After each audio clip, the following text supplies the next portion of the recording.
Break के बाद स्वागत है आपका। रुक करेंगे अन्य खबरों। छत्तीसगढ़ प्रदेश कांग्रेस अध्यक्ष बनने के बाद दीपक बैज के नेतृत्व में रविवार को राजकीय भवन रायपुर में एक अहम बैठक हुई। वहीं कांग्रेस जिलाध्यक्ष और ब्लॉक अध्यक्षों समेत विस्तारित कार्यकारिणी की इस बैठक में मुख्यमंत्री भूपेश बघेल और प्रदेश कांग्रेस प्रभारी कुमारी शैलजा भी शामिल हुई। मणिपुर घटना को लेकर बैठक में कांग्रेस ने केंद्र सरकार के खिलाफ निंदा प्रस्ताव पारित किया और बैठक को संबोधित करते हुए मुख्यमंत्री भूपेश बघेल ने कहा कि बीजेपी नेताओं को छत्तीसगढ़ में हार का डर सता रहा है, इसलिए अमित शाह बार बार छत्तीसगढ़ आ रहे हैं। प्रदेश कांग्रेस प्रभारी कुमारी शैलजा ने अमित शाह छत्तीसगढ़ आ रहे हैं, उनके द्वारा ये कहा गया और आगे ये कहा गया कि मणिपुर नहीं जा रहे हैं। प्रदेश अध्यक्ष जो है दीपक बैज, उनके द्वारा आगे कहा गया है कि बीजेपी नेता दिल्ली से आकर माहौल खराब कर रहे हैं।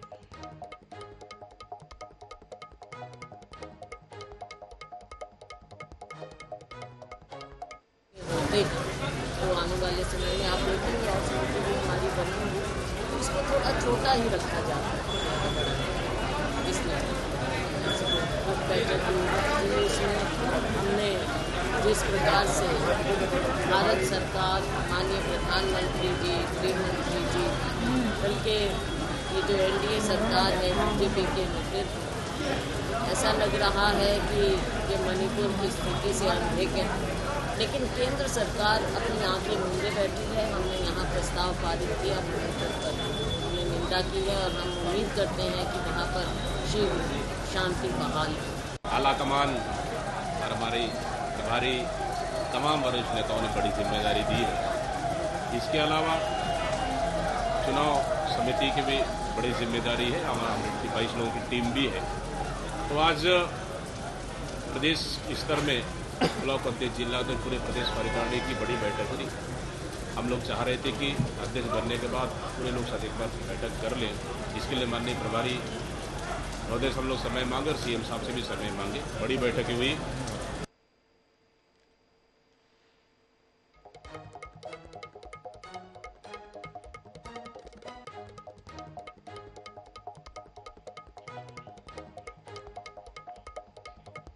आम जनता से भेंट मुलाकात के बाद अब मुख्यमंत्री भूपेश बघेल ने युवाओं से भेंट मुलाकात का सिलसिला शुरू कर दिया और इसकी शुरुआत रविवार को रायपुर संभाग से की गई है। और वहीं रायपुर के इंडोर स्टेडियम में भेंट मुलाकात कार्यक्रम में रायपुर संभाग के 5 जिलों से हजारों की संख्या में युवा पहुंचे। सीएम ने युवाओं के साथ संवाद करते हुए उनके सुझाव के लिए और कई मांगों की तत्काल सहमति उनके द्वारा दी गई।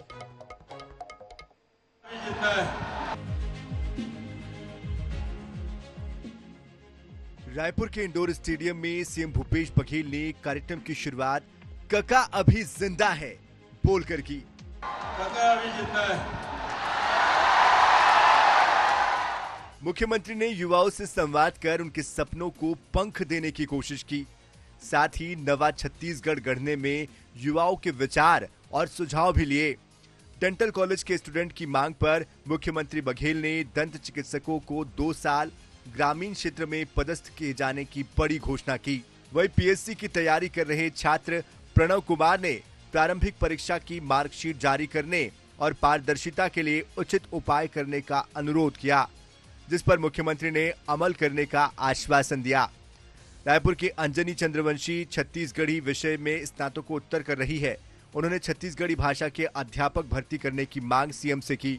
सीएम ने भी तत्काल इस पर अपनी सहमति दे दी। वही एक युवा ने मुख्यमंत्री भूपेश बघेल से उनके सीएम बनने के संघर्ष को जानना चाहा, जिसका जवाब देते हुए सीएम ने बताया कि मैं अपने गांव से 5 किलोमीटर दूर स्कूल जाया करता था, जहां सड़क नहीं थी, बीच में नाला पड़ता था, उसे पार करके स्कूल जाता था। स्कूल में 26 जनवरी 15 अगस्त के दिन विधायक जरूर आते थे, उनके भाषणों को झेलते थे ताकि आखिर में बूंदी मिले। सब देखता था तो मैं सोचता था कि मैं भी विधायक बनूंगा, सड़क बनवाऊंगा। जब साइंस कॉलेज में पढ़ता था तो गांव में खेती करता था, गांव वालों की समस्या दूर करता था। बड़े नेताओं की जीवनी पढ़ने लगा, फिर विचारधारा बदली। वही एक युवा के सवालों के जवाब में सीएम ने ये कहा कि राजनीति में अधिक से अधिक युवाओं को आना चाहिए। रायपुर संभाग के युवा साथियों से जो कॉलेज में हैं उनसे उनके विचार भी हम लोग सुने, सवाल भी लिया गया, उसका जवाब भी दिया गया, कुछ मांगे थी उसकी घोषणा भी की गई और बहुत अच्छा अनुभव रहा युवा लोगों के साथ ये भेंट मुलाकात कार्यक्रम। जो सपने हैं और उम्मीदें हैं उसको लेके हमारे नौजवान, यही हमारे नौजवान हैं, वो हमारे छत्तीसगढ़ के भविष्य हैं और इनके सपनों को हम लोगों को वो वातावरण हम लोग दें ताकि वो बच्चे आगे बढ़ सकें। इधर युवाओं से भेंट मुलाकात पर भाजपा ने निशाना साधा है। पूर्व मंत्री राजेश मूणत ने ट्वीट करते हुए इसे प्रायोजित करार दिया, लेकिन ये बात तो तय है कि कांग्रेस युवाओं को साधने के लिए लगातार प्रयास कर रही है। कुछ ही महीने पहले बेरोजगारी भत्ता देने की घोषणा की गई थी। अब देखना होगा कि किसानों के बाद युवा वोटर्स को साध पाने में कांग्रेस कितनी सफल हो पाती है। रायपुर से INS 24/7 के लिए स्वप्निल गोरखेड़े की रिपोर्ट।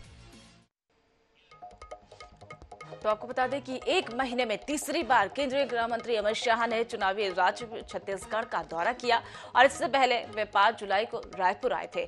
शाह ने शनिवार देर रात प्रदेश कार्यालय कुशाभाऊ ठाकरे प्रदेश कार्यालय में शीर्ष नेताओं के साथ बैठक की और इसके बाद उन्होंने बस्तर की 12 सीटों पर जीत की रणनीति की बात कही। साथ ही चुनाव संचालन समिति, प्रधानमंत्री नरेंद्र मोदी के आगमन के दौरे को लेकर भी चर्चा की गई।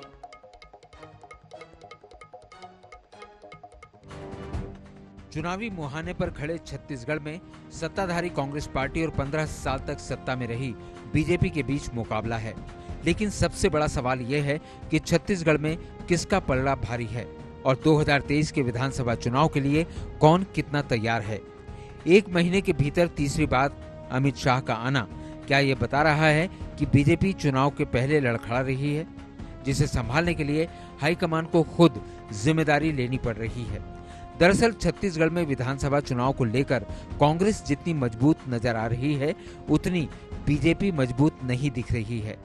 यही वजह है कि केंद्रीय मंत्री और राजनीति के चाणक्य शाह ने छत्तीसगढ़ में चुनाव की कमान खुद संभाल ली है।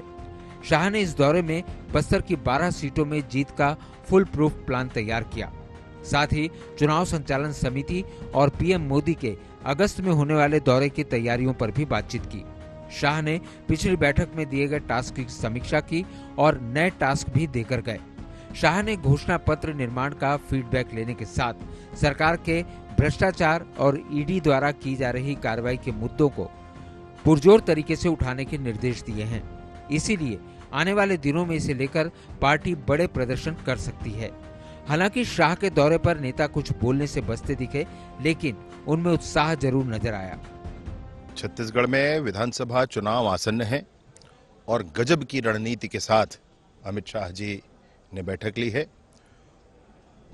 इस बार मैं ये कहना चाहता हूं कि चुनाव भारतीय जनता पार्टी उस पिच पर लड़ेगी जिसकी कल्पना भी किसी को नहीं होगी। इधर कांग्रेस ने शाह के दौरे पर तंज कसा है।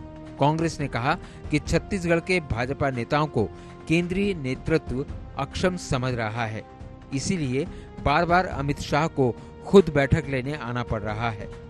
छत्तीसगढ़ के भारतीय जनता पार्टी के नेताओं को उनका केंद्रीय नेतृत्व अक्षम समझ रहा है, नाकाबिल समझ रहा है। यही कारण है कि हर हफ्ते बैठक लेने के लिए स्वयं अमित शाह जी को आना पड़ रहा है।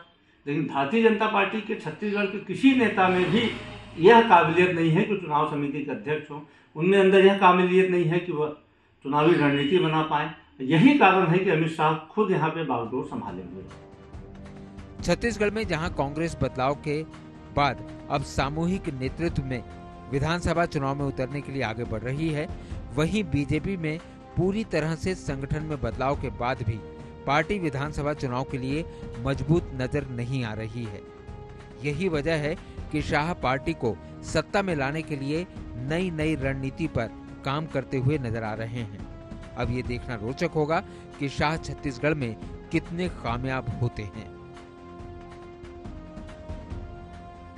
Swapnil गोरखेड़े, INS 24/7, Raipur.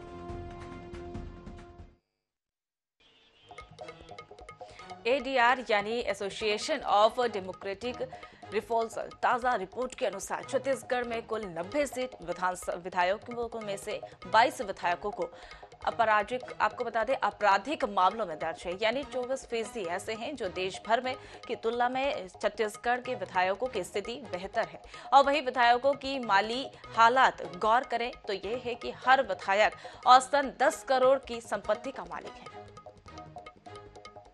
Association of democratic reforms और नेशनल इलेक्शन वॉच ने देश भर के विधायकों को लेकर एक रिपोर्ट जारी की है, जिसमें विधायकों की माली हालत, अपराध, शिक्षा, लिंग इत्यादि की जानकारी साझा की गई है। छत्तीसगढ़ के संदर्भ में भी कई रोचक जानकारियां इस रिपोर्ट में सामने आई है। एडीआर छत्तीसगढ़ के विधायकों का लेखा जोखा।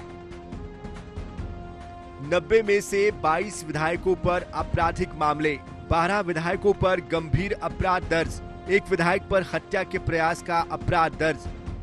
उत्तर प्रदेश, बिहार, महाराष्ट्र के विधायकों पर ज्यादा केस। उत्तर प्रदेश में 202 विधायकों पर आपराधिक मामले। छत्तीसगढ़ के सबसे धनी विधायक टीएस सिंहदेव 500 करोड़ से ज्यादा की संपत्ति के हैं मालिक। हर विधायक औसतन 10 करोड़ का आसामी। चंद्रपुर विधायक रामकुमार यादव सबसे गरीब, 30,000 रुपए की संपत्ति है विधायक की। सबसे रईस कर्नाटक के DK Shivakumar. Association of democratic reform समय समय पर इस तरह की रिपोर्ट जारी करता रहता है। इन रिपोर्ट से हमें माननीयों की हालत का अंदाजा होता है। ये बात अलग है कि इन रिपोर्ट्स का बहुत ज्यादा असर कहीं देखने को नहीं मिलता, लेकिन उम्मीद की जानी चाहिए कि इस रिपोर्ट को देखकर मतदाता जागेंगे। Bureau report, INS 24/7।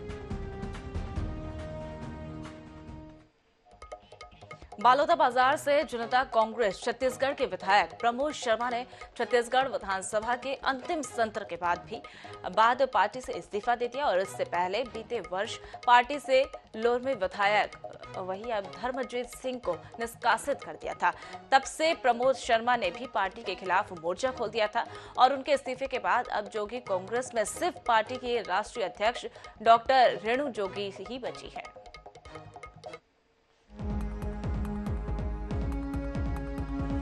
जेसीसीजे को 2018 के विधानसभा चुनाव में बड़ी सफलता मिली थी। चुनाव में पार्टी के संस्थापक अजीत जोगी मरवाही, रेणु जोगी कोटा, प्रमोद शर्मा बलौदाबाजार, धर्मजीत सिंह लोरमी और देवव्रत सिंह खैरागढ़ से चुनाव जीतकर विधायक बने थे। तब पार्टी के 5 विधायक थे, लेकिन अजीत जोगी और देवव्रत सिंह के निधन से पार्टी के कमजोर होने का दौर शुरू हुआ। दोनों सीटों पर उपचुनाव में भी जेसीसीजे की वापसी नहीं हो पाई। वहीं पिछले साल धर्मजीत सिंह को पार्टी विरोधी गतिविधि के कारण निष्कासित कर दिया गया। इसके बाद पार्टी में 2 ही विधायक रेणु जोगी और प्रमोद शर्मा बचे थे। अब प्रमोद शर्मा ने भी अमित जोगी के साथ काम करने से इनकार करते हुए इस्तीफा दे दिया है। संभावना जताई जा रही है कि जल्द ही वे बीजेपी का दामन थाम सकते हैं। दूसरी ओर पार्टी के प्रदेश अध्यक्ष अमित जोगी और राष्ट्रीय अध्यक्ष रेणु जोगी ने प्रमोद शर्मा के इस्तीफे प्रकरण पर चुप्पी साध ली है, लेकिन पार्टी के अन्य पदाधिकारी इस पूरे घटनाक्रम के बाद पार्टी के मजबूत होने का दावा कर रहे हैं। देखिए, सत्ता का जो मलाई है हर कोई खाना चाहता है और बहुत सारे लोग जो हमारे साथ जुड़े थे वो कांग्रेस पार्टी में पहले थे। किसी को अपनी राजनीतिक चमकानी थी, किसी को ठेकेदारी करनी थी, उन लोग वो चले गए। जिसको छत्तीसगढ़ महतारी की सेवा करना है, छत्तीसगढ़ियों का विकास करना, वो हमारे साथ है। नए नेता तैयार करेंगे, नए युवा हमारे साथ जुड़ रहे हैं। आने वाले समय में छत्तीसगढ़ को सिरमौर बनाएंगे। जोगी जी ने जो सपना देखा था छत्तीसगढ़ को खुशहाल बनाने का, उसको पूरा करने का काम हम करेंगे। बहरहाल चुनाव में अब ना के बराबर समय रह गया है। ऐसे में जोगी कांग्रेस के विधायक के पार्टी छोड़ने से कार्यकर्ताओं के बीच संदेश जा रहा है कि पार्टी समाप्ति की ओर है। भले ही जोगी कांग्रेस के प्रमुख और जोगी परिवार के वफादार चाहे जो भी तर्क दें। INS 24/7 के लिए रायपुर से मनोज नायक की रिपोर्ट। दिल्ली में छत्तीसगढ़ विधानसभा चुनाव के लिए कांग्रेस चुनाव समिति गठित की गई है। कांग्रेस के द्वारा उसमें CM Bhupesh Baghel, PCC chief Deepak Baij समेत 22 लोगों को चुनाव समिति में शामिल किया गया। चुनाव समिति में डिप्टी सीएम TS सिंहदेव, विधानसभा अध्यक्ष चरणदास महंत, गृह मंत्री ताम्रध्वज साहू समेत कई बड़े मंत्रियों के नाम भी शामिल हैं।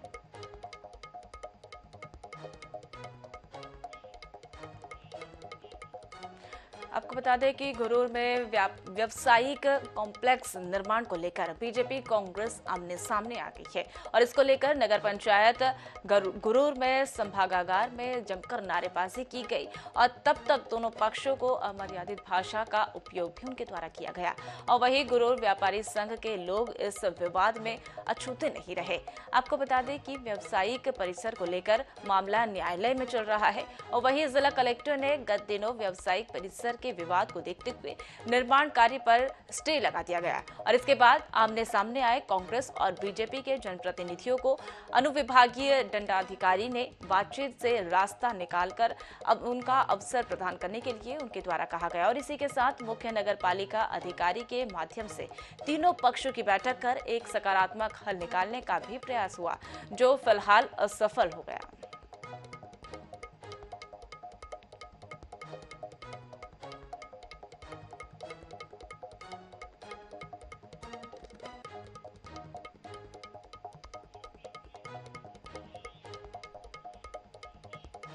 मुख्यमंत्री भूपेश बघेल रविवार को दुर्ग जिले के दौरे पर रहे और वहीं सीएम मनवा कुर्मी क्षत्रिय समाज की तरफ से आयोजित डॉक्टर खूबचंद बघेल जयंती कार्यक्रम में शामिल हुए और वहीं भिलाई के सिविक सेंटर कला मंदिर में आयोजित कार्यक्रम में कांग्रेस के नेता, विधायक, सांसद विजय बघेल और कुर्मी समाज के तमाम पदाधिकारी मौजूद रहे। कार्यक्रम में सीएम भूपेश बघेल ने डॉक्टर बघेल के चित्र पर माल्यार्पण किया और कहा कि डॉक्टर खूबचंद बघेल ने पृथक छत्तीसगढ़ का सपना देखा था और उनकी दुर्दशा का परिणाम है कि आज छत्तीसगढ़ प्रगति के पथ पर है और आगे रहे।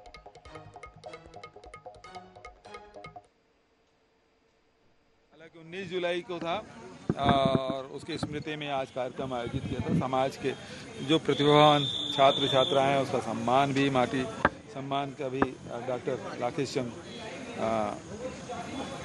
उसका भी सम्मानित किया गया, मढ़रिया जी का, और साथ ही जो योगदान है डॉक्टर खूबचंद बघेल का और उसको स्मरण किया गया, क्योंकि डॉक्टर साहब बहुआयामी व्यक्तित्व के धनी थे। वो एक अच्छा महान स्वतंत्रता संग्राम सेनानी होने के साथ साथ समाज सुधारक भी थे, एक अच्छे राजनीतिज्ञ थे। ये कोई राजनीतिक कार्यक्रम नहीं था, ये शुद्ध सामाजिक कार्यक्रम था और हम ऐसे महामानव के जन्म दिवस पर आज यहाँ उपस्थित हैं जिन्होंने छत्तीसगढ़ राज्य का सपना सबसे पहले देखा था। प्रथम स्वप्न दृष्टा के रूप में हमारे आदरणीय परम पूज्य डॉक्टर खूबचंद बघेल जी को पूरे छत्तीसगढ़ वासी मानते हैं। संचारी बालोद विधायक संगीता सिन्हा को उत्कृष्ट विधायक सम्मान मिला और राज्यपाल विश्व भूषण हरिचंदन ने 22 जुलाई को विधानसभा भवन में उनको उत्कृष्टता अलंकरण और विदाई समारोह में उन्हें सम्मानित किया गया। विधानसभा में लगातार उपस्थित और क्षेत्र की समस्याओं का समाधान करने के साथ ही शासन की योजनाओं को अंतिम व्यक्ति तक पहुंचाने के चलते संचारी बालोद विधायक को उत्कृष्ट विधायक घोषित किया गया था और यह जानकारी संचारी विधायक विधानसभा क्षेत्र को मिलते ही वहां पर कार्यकर्ताओं के बीच एक हर्ष का माहौल बन गया। सैकड़ों की संख्या में कांग्रेस कार्यकर्ता बाइक रैली उनके द्वारा निकाली गई और गुरूर रेस्ट हाउस पहुंचकर विधायक को बधाई दी गई।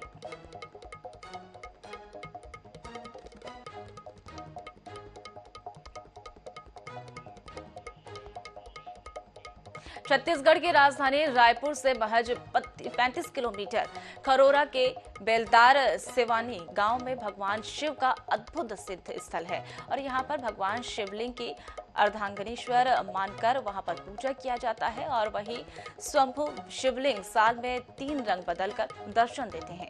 देखिए हमारी खास रिपोर्ट में। भगवान शिव के इस अद्भुत प्राचीन शिवलिंग की स्थापना की कहानी रोचक है। बताया जाता है कि गांव के माल गुजार को सपने में दिखाई देने के बाद खुदाई में इस शिवलिंग जमीन से बाहर निकाला गया, लेकिन शिवलिंग का छोर न मिलने से तालाब के किनारे ही इसे स्थापित किया गया। इस अद्भुत शिवलिंग का साल में 3 बार रंग बदल जाता है, जबकि श्रावण मास में भगवान का स्वरूप शीतल और चिकना होता है तो वहीं गर्मी में 2 भागों में विभक्त हो जाते हैं। इसी कारण इन्हें अर्धनारीश्वर मानकर भगवान शिव और मां पार्वती स्वरूप में पूजा जाता है। भगवान के शिवलिंग पर चढ़ाया जाने वाला जल कुछ दूर में विलुप्त हो जाता है और अंत में जल कुंड में प्रवाहित होता है। ये अर्धनारीश्वर भगवान ये धरती फोड़ के निकले हैं, है ना। यहाँ के जो माल गुजारी से गुंजारी लाल है ना अग्रवाल जी बोला भगवान भोलेनाथ है तो सपना दिस कि मैं तोर घर के दुआरी में हवा घुरुआ जो कचरा के थे घुरुआ वहाँ मैं हवा वहाँ से मोला निकाल। तो बार बार जब वही सपनल दिस न फिर गांव के आदमी मोला सकला करके फिर खुदाई करीस तो यहाँ छोटे से शिवलिंग पे ओला निकाले के कोशिश करीस कि इला तरिया पार में रख करके पूजा करबो के जैसे जतके खोदा जाए उतके ओकर गहराई है तन बढ़त जाए। अंत में ओकर आदि अंत नहीं पैस ना तो फिर यही मेरी स्थापना करके भगवान भोलेनाथ ला है ना मंदिर बना करके स्थापना करके पूजा पाठ चालू कर दिस। स्वयंभू शिवलिंग ये है साल में 3 बार अपन रूप ला बदलते और हमन हर साल आता ना में हर मनोकामना हमार मन के पूर्ण होते। ये जो शिवनी का जो है साल में 3 दफे रंग बदलता है और बड़ा दर्शनीय स्थल है। वैसे दर्शन का हर धर्म प्रेमियों को पहुंचना चाहिए। यूं तो हमेशा यहाँ भगवान के अद्भुत दर्शन करने श्रद्धालु आते हैं, लेकिन महाशिवरात्रि और श्रावण मास में दर्शन करने का विशेष महत्व है। इस चमत्कारी शिवलिंग के दर्शन मात्र से मनोकामनाएं पूरी होती हैं। INS 24/7 के लिए खरोरा से भरत कुंभकार की रिपोर्ट। तो फिलहाल इस बुलेटिन में मेरे साथ इतना ही। तमाम ताजा अपडेट्स के लिए देखते रहिए INS 24/7। नमस्कार।